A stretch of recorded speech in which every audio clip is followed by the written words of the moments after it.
So as a farmer, water conservation, especially given our environmental issues, must be very important to you, Mike. Oh, it's extremely important, given the fact that we're in a 3-year drought. I've now become a dry farmer, and I swear by it. We put this pipe in 15, 20 years ago, I can't even remember anymore, and it was the way to get water out to this orchard. We have not used this water system for, I want to say 15 years now. This is a dry farmed orchard, meaning it is non-irrigated and it subsists only on rainfall and underground water.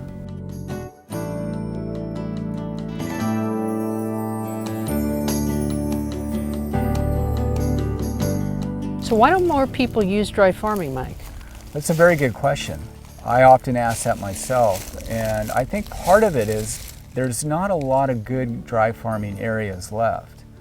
And of course, I think people are skeptical about it or they're afraid. We like to use rootstocks that are drought tolerant, and there are a lot of those that are readily available.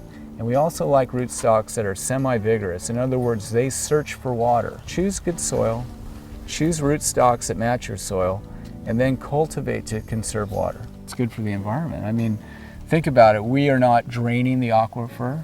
We're not leaching tons of products back into the groundwater. We're relying on rainfall and what's available naturally underground. How have the savings been? Well, the savings have shown up, number one, in reduced electricity bills. That's very, very easy to quantify. The other area where we have really been happy is the quality of our fruit. The flavor on our fruit is outstanding. Where does this incredible passion you have come from, Mike? Well, my initial interests were in high school. I had an interest in botany, and that was my major when I went into college, but I quickly switched majors and I got into fruit science, which was basically fruit farming, fruit tree farming. I like species and varieties and different types of, plants. I also like to see them grow. I like the physical aspect of it. I like getting outside and working. Pure dry farming, it might remain specialized for a while. It might be more of a roadside deal. It might be a farmer's market deal. I don't know, but if the planet keeps heating up, we might all be dry farming. So what has your dad taught you about the environment?